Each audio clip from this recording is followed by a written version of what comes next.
Capítulo 13, versículo 20 del Evangelio según San Lucas. ¿Ya lo tenemos, hermanos? Dice la palabra del Señor. Es una parábola que está incrustada en dos versículos, 20 y 21 dice. Y volvió a decir, ¿a qué compararé el reino de Dios? Es semejante a la levadura que una mujer tomó y escondió en 3 medidas de harina, hasta que todo ¿fue qué, hermano? Fermentado. En alguno de los evangelios, de los otros evangelios, dice hasta que todo fue leudado. Fermentado y leudado tiene la misma connotación. Vamos en esta noche, en el nombre de Dios, a tratar, hermanos, de descifrar con la ayuda del Espíritu Santo lo que encierra esta parábola, que es una parábola muy corta, pero que contiene un significado maravilloso para nosotros, el pueblo de Dios. Gloria al nombre del Señor.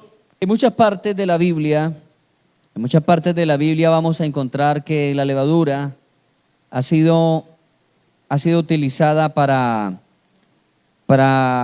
colocarla como un ejemplo de hipocresía, de maldad. El mismo Jesús habló de la levadura de los fariseos y el Señor colocó de ejemplo la levadura como la hipocresía de ellos. En algunas partes, en algunas porciones de las cartas paulinas, especialmente los Corintios, dice que la levadura es el viejo hombre, la levadura de maldad, la levadura de pecado, esa naturaleza que se iba inflando para cada día para el mal. Pero cuando nosotros miramos la parábola de la levadura, vamos a darnos cuenta que en esta ocasión la levadura no tiene la connotación de maldad, no tiene la connotación de hipocresía, esa connotación que en muchas partes de la Biblia lo vamos a ver. En esta ocasión la levadura tiene un significado positivo. Y hoy vamos a ver qué es lo positivo de esta parábola. Vuelvo y repito, hermano, que esta parábola tiene un significado positivo, ya que la levadura es un hongo, hablemoslo así. La levadura químicamente es un hongo que va acrecentando la materia, fermenta, y ese fermento trae un crecimiento, o podemos decirlo, trae una transformación. Las parábolas del Señor tienen mucha relación con la vida cotidiana, ya lo hemos hablado en otras ocasiones, y en esta ocasión el Señor utiliza una de las comidas más tradicionales de los judíos, que era el trigo. En muchas ocasiones el Señor utiliza el trigo para mostrar o para comparar su iglesia con trigo. De ahí que viene el trigo y la cizaña. De ahí que también viene, hermanos, la parábola del sembrador, que se compara con la semilla del trigo. ¿Por qué el trigo es tan nombrado o la iglesia es tan comparada como el trigo? Porque el trigo era uno de los cereales más consumidos, o es el cereal más consumido por los judíos. Desde tiempos muy antiguos, los hombres, especialmente en el área del Medio Oriente y las tierras de Palestina, donde se desarrolló gran parte de la Biblia, desde mucho tiempo antes, los hombres se dieron a cultivar el trigo, ya que es una planta muy rápida, de crecimiento rápido y muy resistente a los climas, poco exigente a los terrenos y con un alto valor nutricional para el cuerpo. Por esa razón, desde tiempos antiguos, los productos hechos con el trigo se vienen nombrando por la Biblia, especialmente el pan. El pan es el producto hecho del trigo. Y usted mira, hermano, que el pan es uno de los productos más antiguos que la Biblia habla. La Biblia habla del pan, habla del trigo. Y en el Nuevo Testamento, Jesucristo utilizó el trigo para hablar y compararnos a nosotros como el trigo. El pan era muy común en los tiempos de Jesús. Era tan común que cuando el diablo vino a tentar a Cristo en el desierto, el diablo no le dijo al Señor: di que estas piedras se conviertan en una bandeja paisa. ¿Cierto? Pudo haberlo dicho. Si tú eres el Hijo de Dios, di que estas piedras se conviertan en una bandeja paisa. O que se convierta en una mazamorra con beleño. Si tú eres el Hijo de Dios, di que estas piedras se conviertan en una longaniza asada al carbón. Bueno, usted dirá: pastor, no hable más porque no he cenado. Pero la expresión que el diablo utilizó fue: si tú eres el Hijo de Dios, di que estas piedras se conviertan en pan. Di que estas piedras se conviertan en pan, porque el diablo conocía toda la comida de todas partes. El diablo conocía ya que había tal vez pizza por allá en China o en otras partes, pero sin embargo el diablo se refiere a la comida que más habitualmente Jesucristo había consumido, que era pan, que era el pan. Tal vez si el Señor hubiese nacido en esta parte del mundo, tal vez el Señor le hubiese respondido al diablo: no solo de tamales vivirá el hombre. Solo de tamales. O no solo de empanadas y pasteles vivirá el hombre. Pero el Señor le responde. El diablo utiliza el alimento más común en Israel para tentar a Cristo, pero Cristo de la misma manera le devuelve la frase traducida por la palabra de Dios. Jesús le dijo: no solo de pan, porque el diablo le dice: puedes convertirlas en pan, pero Cristo le dijo: no solo de pan vivirá el hombre. Cuando nosotros seguimos haciendo el recorrido de la Biblia, vamos a encontrarnos que el pan fue muy mencionado en la palabra de Dios. Jesús, la noche que estuvo compartiendo con sus discípulos, ¿compartió qué? Pan. Compartió pan y un poco de vino. El pan era muy tradicional, pero el pan debía pasar por un proceso, y el proceso era ser leudado. Ahora había una fiesta de los judíos que se tenía que excluir la levadura, que era la fiesta de la Pascua. Pero en todo el tiempo secular, el tiempo normal, los judíos utilizaban también la levadura para que el pan fuese un alimento blando. Si no se le agrega levadura al pan, pues fácilmente usted con ese pan podría hacer vigilancia en el barrio. Podría usar ese pan como un bolillo. Si no se le agregara la medida. Vamos a encontrar, hermano, en esta parábola, vamos a encontrar a una mujer que sabe precisamente las cantidades y las medidas para preparar la masa, para preparar el pan. Mire lo que hace la mujer. El reino de Dios, ya le he dicho, hermano, que el reino de Dios, ¿quién es? ¿Quién es el reino de Dios? ¿Qué es el reino de Dios? ¿Qué es el reino de Dios? A ver, ¿qué es el reino de Dios? El reino de Dios es la iglesia. La iglesia, el pueblo del Señor es su reino. Tenemos un rey y nosotros somos parte de ese reino. Nosotros componemos el reino de Dios. Es muy diferente la expresión el reino de los cielos, pero en esta ocasión no dice el reino de los cielos, sino el reino de Dios. Son dos connotaciones diferentes. Uno es el reino de los cielos, pero otro es el reino de Dios. Y esta comparación, esta parábola no nos está hablando del reino de los cielos. ¿Nos está hablando de quién? De la iglesia, el reino de Dios. Parafraseándolo para que nosotros lo podamos entender, Jesús dijo: ¿A qué compararé la iglesia de Dios? Y mire qué comparación pone. Mire qué comparación pone. Hoy la vamos a explicar porque nosotros tenemos alimentos muy diferentes. El pan lo comemos por antojo. No es comida base para nosotros. En este lado del mundo el pan es comestible solamente como un antojo, pero no es la base de nuestro alimento. En la cultura hebrea sí es la base del alimento de ellos. Todo lo mezclan con harina y todo lo mezclan con pan. Todo. El reino de Dios o la iglesia de Dios es semejante ¿a quién? A la levadura. Entonces, mire hermano, en primer lugar, vamos a tener bien en cuenta que a qué es semejante la iglesia, a la levadura, a la levadura. ¿Somos semejante a qué, hermano? A la levadura. Vuelvo y le digo que en esta parábola la connotación de levadura no es maldad, no es hipocresía como en otras partes.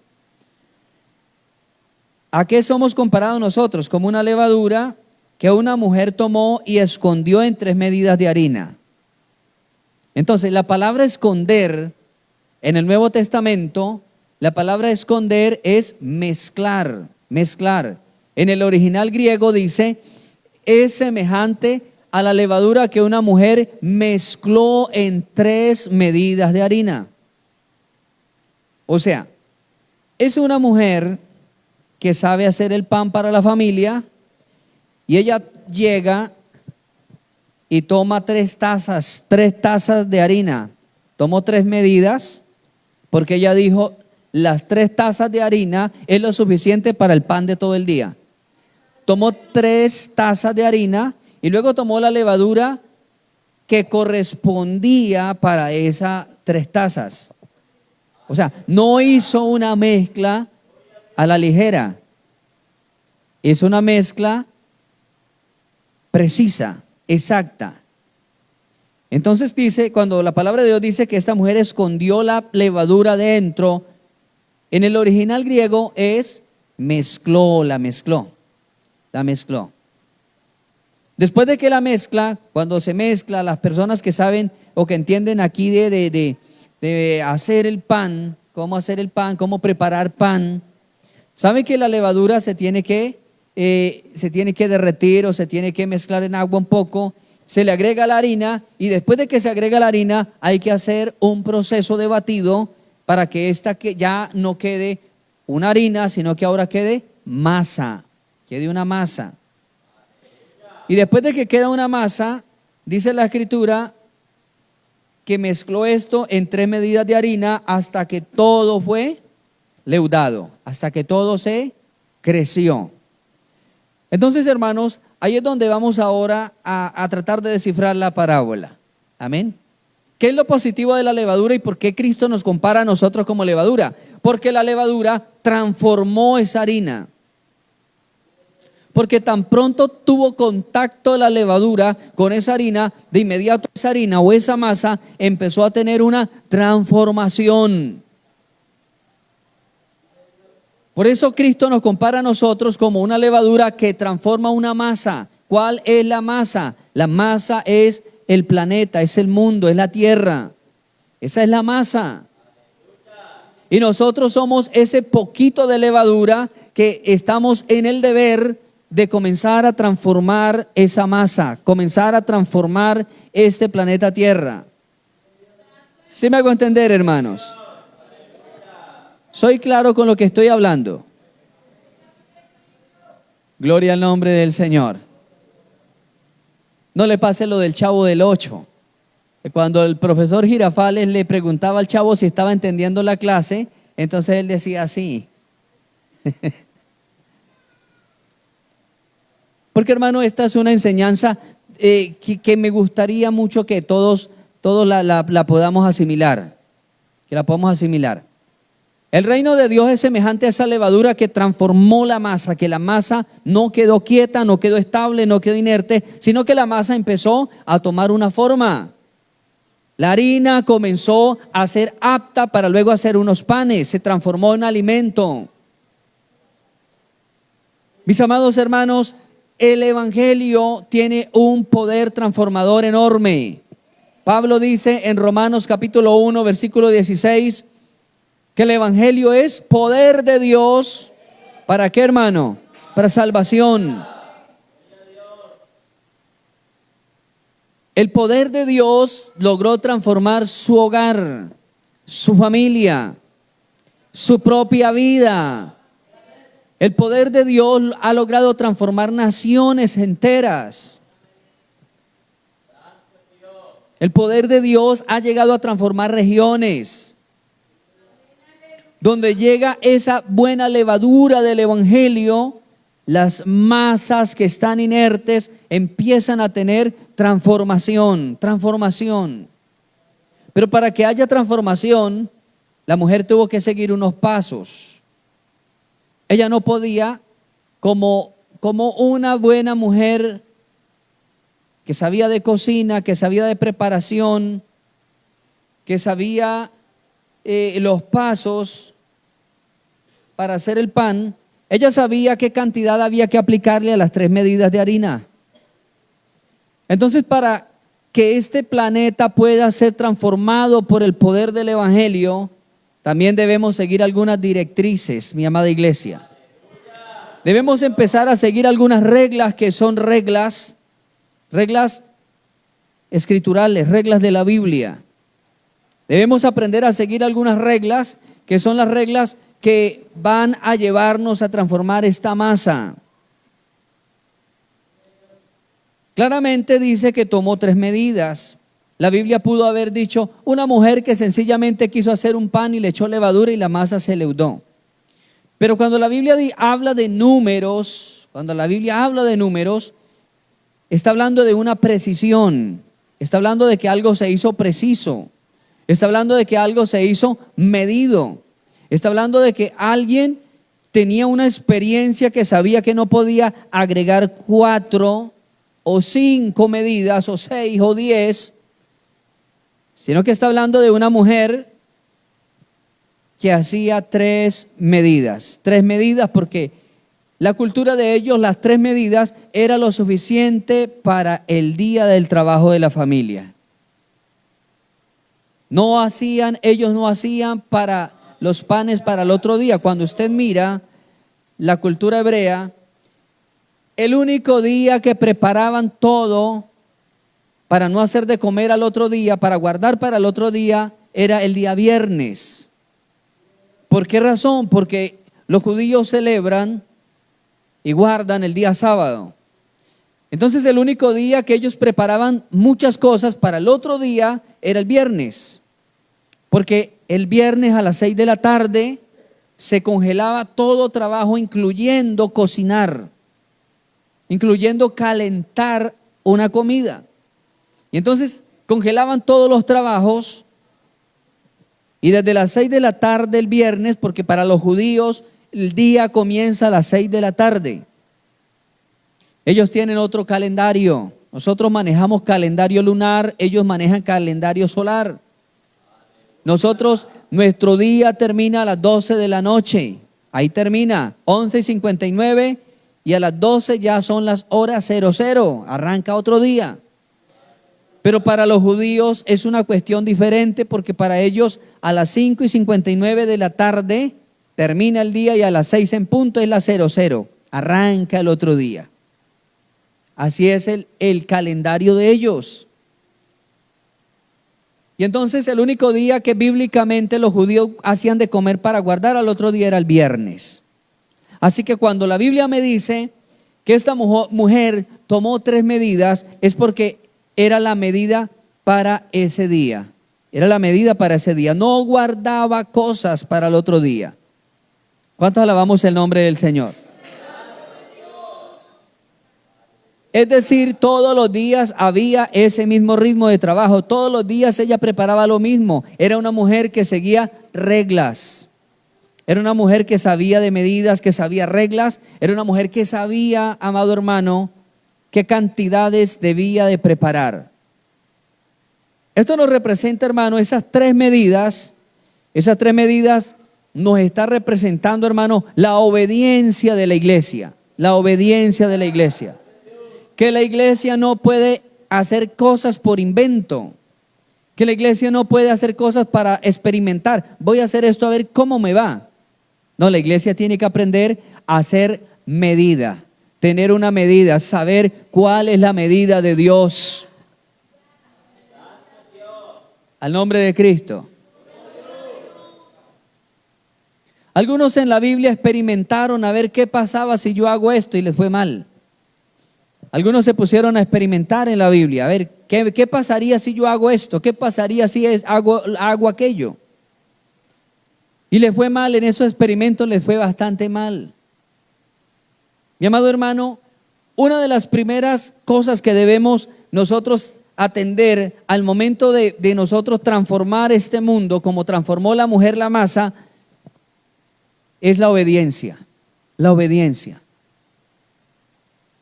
La obediencia es el primer requisito para nosotros empezar a transformar este planeta. ¿Quién se va a convertir cuando hay un cristiano desobediente? ¿Quién va a buscar de Dios con un vecino que es rebelde, que es grosero, que le pega a la esposa, que cuando ven es que coge al gato y lo saca por la ventana volando, agarra a ese pobre gato y ¡paz!, lo tira por allá a la calle?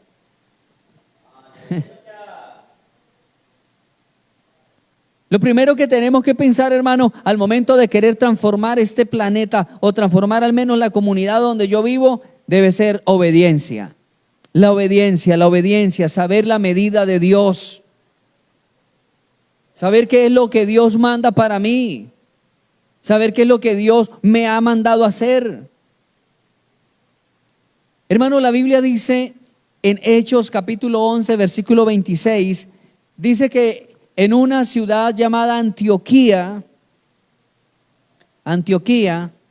dice la Escritura que ahí por primera vez los residentes de Antioquía empezó a llamar a los discípulos cristianos. Fue la gente inconversa los que comenzaron a llamarlos cristianos. Ellos no salieron con el título. ¿Quiénes son ustedes? No, nosotros somos cristianos. No. Ellos no se pusieron el título. La gente, los residentes, los inconversos de la ciudad de Antioquía empezaron a notarlos y se dieron cuenta que tenían tanto parecido a Jesús, que se parecía tanto a lo que Cristo les había dicho, que tenían un carácter tan parecido a Jesús, que la gente empezó a llamarlos cristianos. Qué bonito que la gente diga, esa señora tiene que asistir a alguna iglesia. Ese señor tiene que asistir a alguna iglesia, porque es que desde que lo notamos, a ella o a él, desde que lo notamos que están en este barrio, ellos tienen algo distinto, tienen algo diferente. Ellos tienen que ser tal vez evangélicos. Eso fue lo que pasó, hermano, con la iglesia, los discípulos en Antioquía. Se parecían tanto a Cristo que la gente dijo, entonces como se parecen a Cristo, llamémoslos cristianos. Y hoy leía a nuestro hermano Jaime, leía el capítulo 12 a los romanos que dice deberes cristianos. Deberes cristianos. Mi hermano, en la Biblia solamente aparece 6 veces la palabra cristiano, solamente 6 veces. Cristianos. Y mire cómo comenzó el nombre cristiano. Qué nombre tan bonito comenzó precisamente cuando los inconversos dijeron, se parecen tanto a Jesús, tanto a Cristo, que debemos de llamarlos cristianos. Porque era una iglesia que tenía una medida, tenía un estándar. Y cuando la Biblia me dice que esta mujer tomó 3 tazas, 3 medidas, es porque es una mujer que sabía que no podía pasarse de ese límite. La iglesia tiene unos parámetros. El pueblo de Dios tiene una medida. Y de esa medida, mis amados hermanos, no podemos pasarnos ni empezar nosotros a hacer cosas relativamente diferentes. Porque el momento que nosotros comencemos a hacer cosas diferentes para innovar, porque ustedes saben que hoy día el tema de la actualidad es la innovación. El mundo entero le está apostando a la innovación. Y hay gente entonces que entra en la innovación.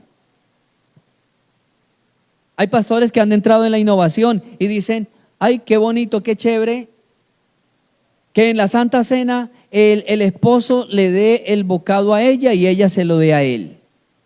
Porque qué bonito, hay que innovar, dicen algunos. Y algunos han entrado a eso.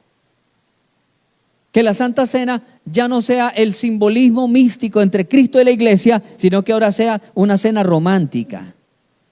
Es una cena romántica entre esposos. Y si no conocemos la palabra, vamos a ver lindo eso. Vamos a verlo lindo, vamos a verlo maravilloso. Maravilloso. Ahora yo te doy el pan y tú me lo das a mí. Y luego hacemos un brindis los dos con la copa que representa la sangre de Cristo. Y luego vamos a cruzar los brazos y vamos a beber los dos. Y eso es bonito. Eso cabe, hermano, en un restaurante fino. Ojalá váyase por allá a un restaurante fino y haga eso con la esposa. Pero dentro de la iglesia no cabe porque la Biblia no nos habla de eso. Hermano, de ahí es donde se han formado las grandes herejías en el mundo. Las grandes herejías en el mundo se han formado por esas innovaciones de la gente. Que algunos han dicho, teniendo un templo, porque cabe resaltar que si usted se va a ayunar a un monte, hágalo porque de pronto el templo está cerrado, o porque de pronto estamos construyendo y el polvo lo afecta. Pero hermano, cuando hay un templo, hay una casa dispuesta para orar, para ayunar, para clamar, ¿qué hace usted yéndose por allá a una cañada solo?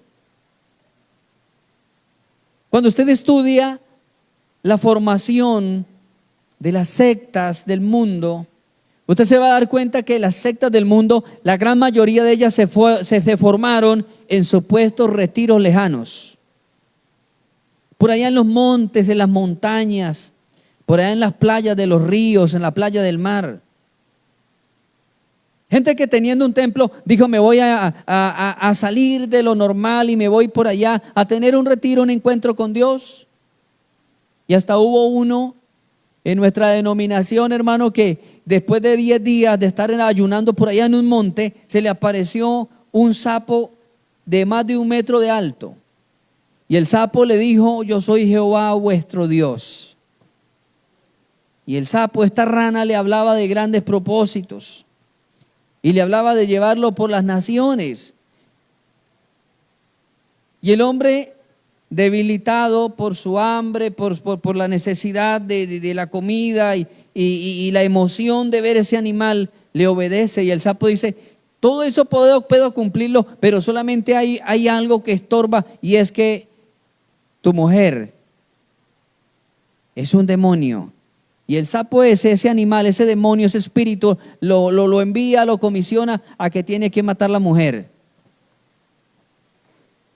Mire, hermano, usted estudia la formación de las sectas y todos tienen que ver con esos retiros lejanos, por allá montañas místicas, donde luego bajan con unos escritos y luego dicen, allí se me apareció un ángel de Dios y ese ángel de Dios me trajo estos escritos.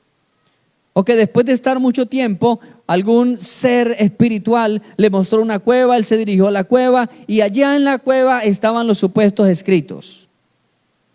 Hay que tener cuidado, hermano, con las innovaciones. Tenga cuidado con las innovaciones. ¿Cuántos alabamos el nombre de Cristo? A su nombre. Básese a lo que la palabra de Dios enseña. No se base en las imitaciones, porque hay gente que ve algo nuevo y de inmediato dice, ay, tan rico, yo quisiera hacer eso. Yo quisiera hacer lo otro, pero hay que tener cuidado, porque el enemigo se aventaja. Cuando una persona se sale de los parámetros de Dios, de inmediato el enemigo se aventaja y podemos caer en las herejías.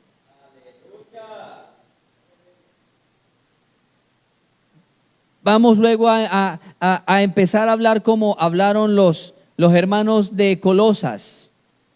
Los hermanos de Colosas del tiempo de Pablo estaban actuando bien.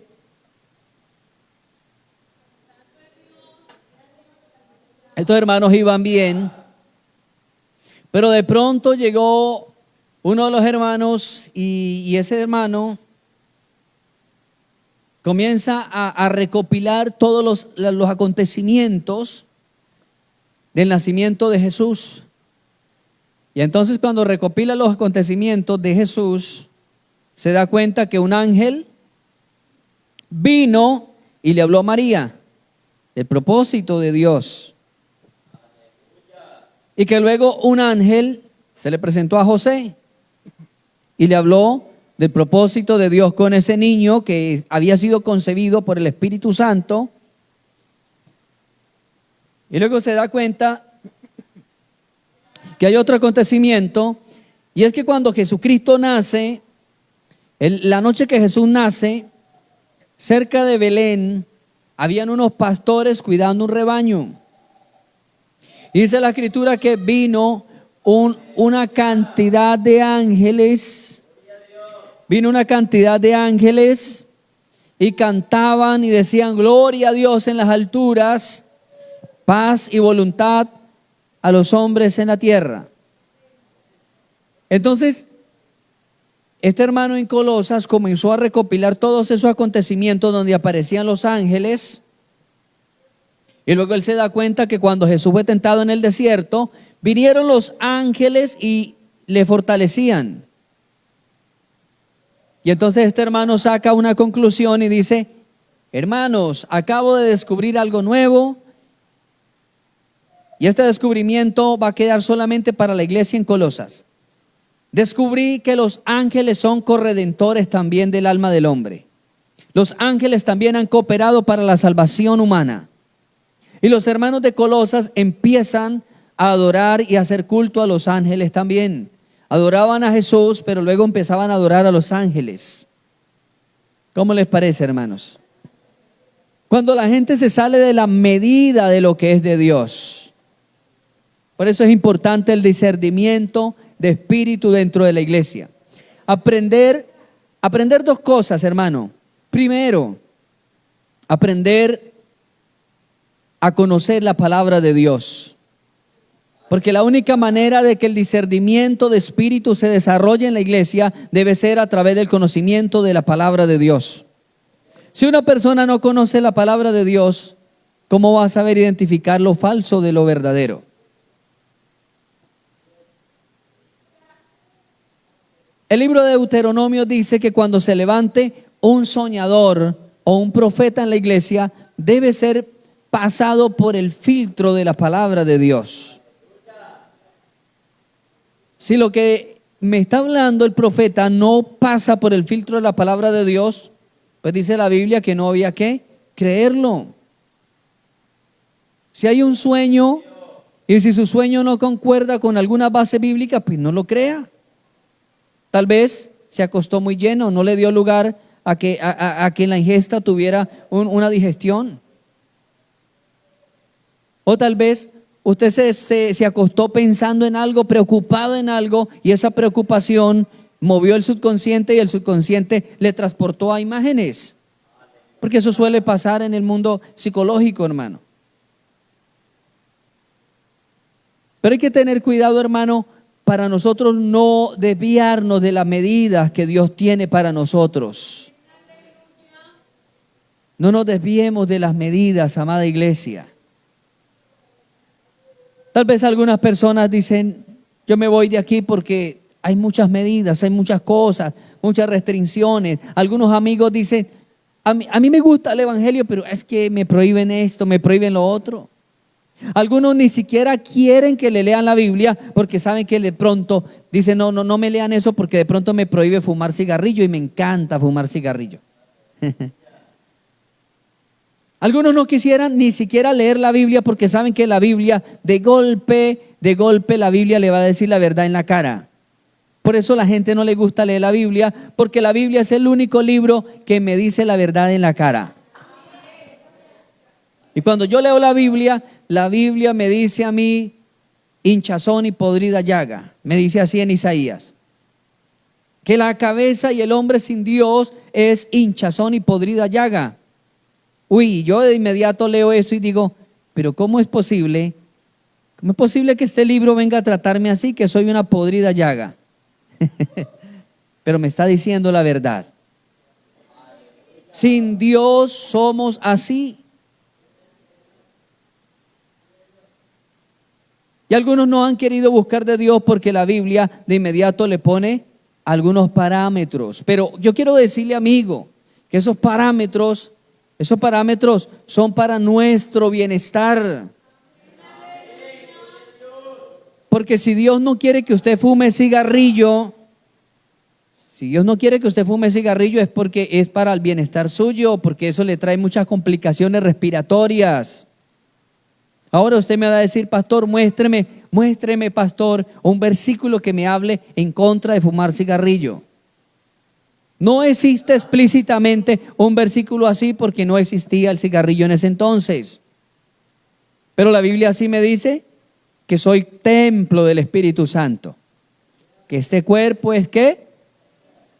Templo del Espíritu Santo. ¿Cuántos son templos del Espíritu Santo?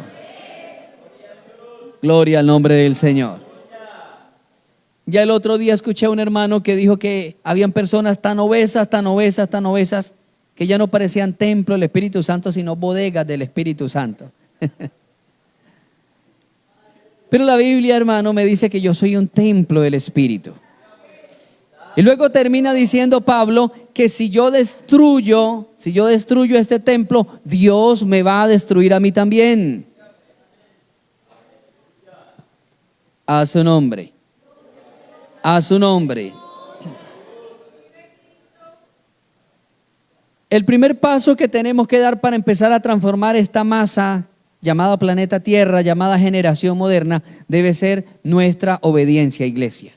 Nuestra obediencia, andar en la medida exacta que Dios nos ha puesto a nosotros. Cuando andamos en la medida exacta que Dios nos ha puesto a nosotros, va a empezar a tener un efecto de fermentación positiva a esta tierra.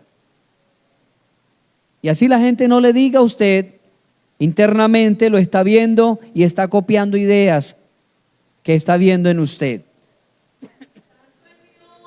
¿Cuántos alabamos el nombre de Dios?